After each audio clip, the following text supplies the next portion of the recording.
I was your stereotypical broke college student. I deadass had 6 cents in my bank account, I never worked a job, and I hated going to all my lectures. All I had to show was just a stupid ass rank on a screen. But in less than 12 months, I built multiple 7 and 6 figure businesses, I did over 1 million in profit, I sold one of those businesses for 7 figures, and I started up content creation, all while being in that shitty college dorm I was so miserable in. I'm not gonna say I'm 100% financially free and all that guru bullshit, but I will say I have some degree of financial freedom, I have my sort of dream cars, and I'm able to follow the path that I truly want to follow in life. My journey wasn't easy by any means, but I'm here to tell you and teach you all the ups and downs I've experienced in my path to success. Anyways, let's rewind all the way back to winter of 2023. I had 6 fucking cents in my bank account, and I knew deep down that school was not for me. I had to just force myself to listen to my professors yap about organic chemistry and all that bullshit. I knew that there was way more to this than just regurgitating that benzene bullshit. Don't get me wrong, school is good and all, but if you have bigger ambitions, you gotta go and chase them.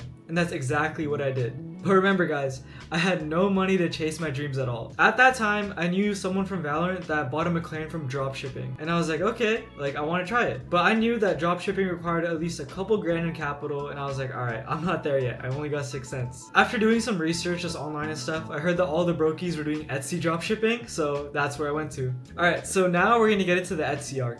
And to be honest, it's a little bit embarrassing to talk about this. Basically, I dropshipped baby sweaters. I don't know if you guys know, it's like, I'll put a picture, but it's like the ones where you have your baby's name on it in like cursive or whatever. I basically pretended just to be like some middle-aged mom knitting sweaters for fun, but in reality, I'm just some fucking kid in college. But hey, that shit made me my first 10K online. It actually went pretty nice, I'm not gonna lie. This was kind of my first taste of like e-com internet money, and I was like, holy shit, like this is actually possible. But deep down, I knew I just couldn't be some guy pretending to be a mom selling baby sweaters. I knew I had bigger things in for me. And honestly, I was forced to chase them because I got banned off Etsy. I literally only got one payout and then I just got banned for dropshipping. It was honestly kind of sad because I didn't actually fulfill any of the orders because I got banned so quickly. So all the moms were just complaining, and I may have gotten some 1-star reviews. Hey, but don't put it on me guys, I literally couldn't even log in to refund them, so what can you do? So I had like a couple thousand from that first payout before I got banned, and I was just getting distracted by other side hustles. I thought I was hella sick, so I tried doing like TikTok shorts and all that stuff, like the YouTube clipping bullshit. I even tried like YouTube automation where I uploaded like body cam footage. I pretty much tried everything, and I was just like, what am I doing, bro? I literally got into Etsy dropshipping to get capital to do normal dropshipping like Shopify and stuff. So why am I going and exploring all this stuff? Then and there, I just locked in and went straight into full-on Shopify dropshipping. Alright, so now we got the backstory kind of settled. Broke, did Etsy dropshipping, had a couple thousand to my name. Now it was time to actually start dropshipping. So like most people, I'm sure you know this guy right here, Jordan Bound. This is the video that got me into dropshipping, and it's great, right? It's great to kind of get an idea of what it was, like what dropshipping is and stuff.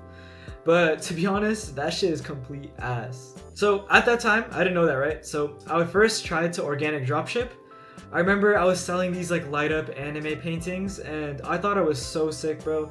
I literally put a cucumber in my pants thinking that like people would comment, oh my god, he has a boner, and that would be like the hook, and that would get me a bunch of sales, but yeah, I didn't get anything. I even tried like those photo bracelets. I'm sure you guys have seen them. I'll show you guys right now, but that shit did not work either. I was not cut out for organic. So I went on to the next phase of his little course, and I went to TikTok ads. More money fucking wasted. I sold some like bullshit girlfriend t-shirt, like the ones like you have your girl's name on and like pictures of them. I tried drop shipping that. Didn't get anything. I got like 1 or 2 sales, but I ultimately lost a shit ton of money testing that. I tried other random products, and I was just like, bro, like why is TikTok ads not working? So I said, fuck you, I'm not watching the Jordan Bound course. Hey, no diss to him though, no diss to him. But I said, fuck that course, I'm not watching it. And I just did more research, and I found out, oh shit, everyone who's actually making the big money, they're advertising on Meta. So now it's like kind of the first checkpoint. So I tried TikTok organic, I tried TikTok ads, it didn't work, and now I was transitioning to Meta ads. So real quick, before I continue, I want to actually tell you guys what I actually learned up until this point, just because like, if you guys are at that stage, I want to make sure that you guys don't make the same mistakes as me. 1, TikTok ads are complete shit. If you guys are wondering why, like the actual technicalities behind it, you basically encounter a lot more creative fatigue, and this is just because the audience, the algorithms are a lot more worse. And if you don't know what that is, creative fatigue is basically just when your ads start dying out. Because let's say you have like a winning ad or something, you know, the sales are going up on the ad, and eventually over time, your ad has exhausted all the audience and there's no one else who wants to buy with that ad. So it just goes down and you get less and less sales. That's creative fatigue. On TikTok, it's just a lot more worse. Your ads die out a lot quicker compared to Meta, so it's just not worth it in my opinion. The second thing I learned is organic is also shit. I know there's organic dropshippers and stuff, like y'all got your own hustle, but to be honest, it's just not worth it unless you don't have any capital. If you have capital, there's no reason you shouldn't be doing paid ads, just because paid ads is way more scalable and there's just way more like LTV, long-term value. Third, the products you sell need to solve some sort of problem. And I'm sure you heard of this. I'm just trying to recap what I learned like in chronological order. But basically, you can't sell any like bullshit gifting gadget products. That stuff only really works during Q4 when it's like gifting season. But overall, you guys really want to just do problem solving, deep desire products that actually have some sort of benefit to somebody's life. So those are the 3 main takeaways I had up until this point. Of course, there's going to be a lot more I learned down the journey, but for now, that's all I really learned. Okay, so now we're on meta ads, right? I'm implementing all these things. I remember I was testing like the hair oil brush. It's like a red light brush. You like brush your hair and oil just comes out. I was testing that. I was just really focusing on getting my reps in, testing quality products. At this point, I was breaking even with everything I knew. So that means every product test, it wasn't like a huge loss. I was getting like, if I put in maybe 200 on ads, I was getting back at least like 180 to 200 in sales. That itself was enough to excite me. That kind of told me to take this shit a little bit more seriously, so I was grinding. I was grinding even harder. That meant chugging energy drinks, staying up in the night, waking up at 8 a.m. to go to lecture, skipping those lectures, all that type of stuff. I was testing about like 3 to 4 products a week, but in retrospect, again guys, you want to be doing quality tests. I was kind of testing a little more than I should have, but in the end of the day, I just wanted to really get a winner. So after breaking even and testing a couple more problem-solving products, I kind of reached my second checkpoint in my e-commerce journey. And at this point, I kind of realized my best bet was to sell products that are already in demand. So I used to go on Amazon and stuff for product research. I even used to go on like my burner method and stuff, trying to find like untapped products to be like the first person to bring it. But to be honest, that's not how it works. You want to find products that are already validated in terms of impulse buying. So going back to Amazon, right? Let's say your parents are going there to buy something. They're going there with the intention to buy. They're typing in Amazon.com knowing that they're going to buy something. Whereas people on Instagram and Facebook, which is Meta, they're going on there to just brain rot and get like brain rot dopamine content. You know what I mean? They're not going to actually buy something. So when someone buys a product on Amazon, they have a higher buying intent. So let's say there's a product that sells a shit ton on Amazon. When you bring that to Meta, Instagram and Facebook, you're gonna have a different pool of people. Those pool of people aren't gonna have the same buying power as the Amazon people. The people buying on Meta, they're gonna be people who are just scrolling, they have no buying power.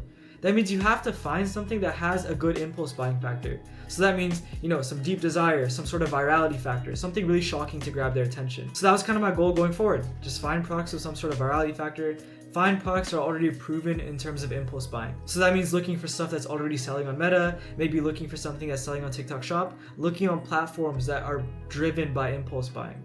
Now, enough yapping, right? When am I actually gonna find the fucking winner that changed my life? We'll get into it right now. Basically, I was just laying down one night doing product research in my bed, that very bed right there, and I stumbled upon the product. And for those of you who do dropshipping, you'll know what that feeling is. I looked at it, right? Super visual, solved a problem. Like I could just tell the cost of goods is gonna be pretty good. Like there'd be a good margin. And I remember it was like late at night and I said, fuck it. Like I'm gonna get up, I'm gonna make the website. So got up out of bed, threw my sheets off, just fucking got on my computer, grinded out the site, grinded out the ads, and I had everything ready to launch the next day. Guys, that product was the one that changed my life. I'm telling you guys, all it takes is one product, and I know every dropshipper knows exactly what I'm talking about. You can literally lose 5, 6, 7, I don't even know. You could lose countless product tests, and you might be down 1, 2K, right? But imagine when that one product hits. I'll show you guys right here. I'm just gonna let the numbers do the talking. That very first month with that product, 400,000 in revenue, 6 figures profit. I was literally freaking out, bro. Like I've never seen that much money in my life. Just seeing that much money come in just taught me so much about perseverance. I'm telling you, failure after failure is so important. Obviously, when you actually experience that failure, you're gonna be like, fuck, like I'm gonna give up, blah, blah, blah. But you're a fucking bitch if you do. The reason why I wanted to talk about those checkpoints and what I learned is because that's literally what I did. After every failure, I took a step back and I was like, okay, why did this fail? What can I do better? I was just constantly learning. Mentality is so important, guys. Like, I know you guys don't want to hear about this shit, but there's a reason everybody talks about it. And for those of you who are like actually still struggling, the deeper the trenches, the higher the peak. Anyways, guys, this is the brand that I took all the way to 3 million in sales. A lot of people think dropshipping is all about just finding a winning product and stuff, but no, that's not the case at all. There's way more to it, and to be honest, your e-commerce journey really begins when you actually get a winning product. Going back to what I said about creative fatigue, you guys can't let your product die out. So through losing money and through constant failures, I learned how to not let this product die out. Built a brand around it, team building, landing pages, expanding channels. All those terms sound so foreign, so let me break it down to you. I don't want to yap too much about this, but basically, the first goal you guys should have when you have a winning product is to get as much market share as you can and dial in your fulfillment. So what that meant was I made sure my backend supply was good. I made sure that I had my fulfillment ready. I had good products to actually deliver. And from there, it was just bumping up budgets. One thing that you guys can't get too obsessed about is just seeing a bunch of flashy numbers on the front end. Because a lot of people don't talk about this, but you can lose a lot of money on the back end. Customers can refund and they can be like, hey, I want my money back. And a lot of you will just think, oh yeah, I can just ignore them. But no, customers can literally charge back. When chargebacks happen, you're cooked. They can just call the bank and be like, hey, I don't like this product, give me my money back, and the bank will just give them the money back. You need to make sure you're delivering a good product, you have a good customer service team, all that stuff, so that you don't get chargebacks. Because imagine, you have a shit product, you think, oh yeah, I'm just gonna maximize my margins, I'm just gonna deliver some like fucking $2 product so I make more money. What happens when all those customers call their bank and they're like, hey, this product is shit? You lose all that fucking money you saw come in. I heard of this from here and there on Twitter and stuff, so I was like, okay, I'm gonna make sure the product I deliver is good. I learned how to hire VAs to deal with customer support. From there, like I said, it was all just about raising budgets and getting market share. So with that, this is where team building is really, really important. So I learned how to hire video editors, I learned how to hire script writers, and literally I just had a whole team working for me, constantly pumping out ads, constantly making sure that there was no creative fatigue. That's how to truly make it with ecom. And from there, there's literally 20 million other things you can do. I'm not going to go too much into the technicalities and stuff, but you can test your website pages out. You can start adding new SKUs, adding new products. You can do so many things to maximize your revenue. Expand to Google, expand to TikTok, email marketing, all of these things. I learned how to hire and set all of these things up through just trial and error. And as you guys can see, month over month, I've just had this brand continuing to pump out revenue. And throughout its entire lifetime, this brand has done 1 million profit, if not more. And guys, the best thing about ecom is once you learn how to do it once, you can do it over and over and over. So when Q4 came, that meant pumping out even more stores. I'll just show you guys 2 stores I ran that both did 6 figures in revenue with over 30-40K profit each. Obviously, in comparison to my main brand, it doesn't sound like a lot, but all these stores add up. And it just goes to show that you can just repeat this process over and over. And honestly, if you guys thought that was it, there's way more to ecom. Okay, so now we're gonna move into the side of dropshipping and e-commerce that no one really talks about as well, which is just exiting. So this is gonna be the exit arc. So exiting, if you don't know, is basically just when you sell your business to somebody else,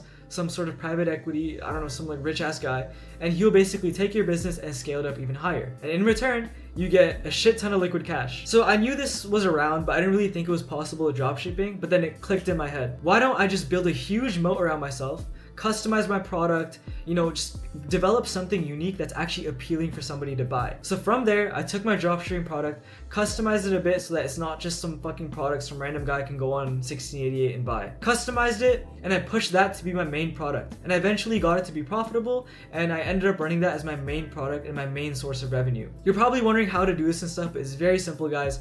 Factories are super accommodating. You just gotta go to them with an idea, talk to your supplier, and they'll get it done. This is something I really recommend you guys do once you have a winning store. So I scaled that product up, that customized product. Again, this isn't like a brand new product. This is very similar to my original dropshipping product. I just customized it a bit so that it's my own product. From there, I scaled it up, took it to the moon, and 1 year later, I sold my business. Obviously, there's way more to it than I can just talk about in this video right now, but I'm telling you guys, this is how I went from literal broke college student, no money, to over 7 figures liquid. But yeah guys, I just wanted to add that even though I'm showing all these big numbers in cars, the whole point is to show you guys what's possible. I started as a miserable college student with literally nothing, and seeing how far I came in this past year is what keeps me going. I've learned so much mentally as well. The human mind is always the happiest when chasing some sort of goal, so enjoy the process of learning, because I genuinely wish I enjoyed it more. Money and status won't truly make you guys fulfilled or anything, so don't go neglecting other areas of your life thinking that money will make it worth it. Make sure to have balance and enjoy the journey as well as the destination.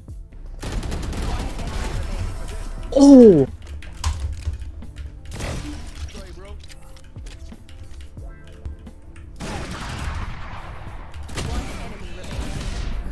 Oh. Damn, you a grinder. It's toxic though, bro. Yeah, I don't doubt it, bro. All those games are toxic.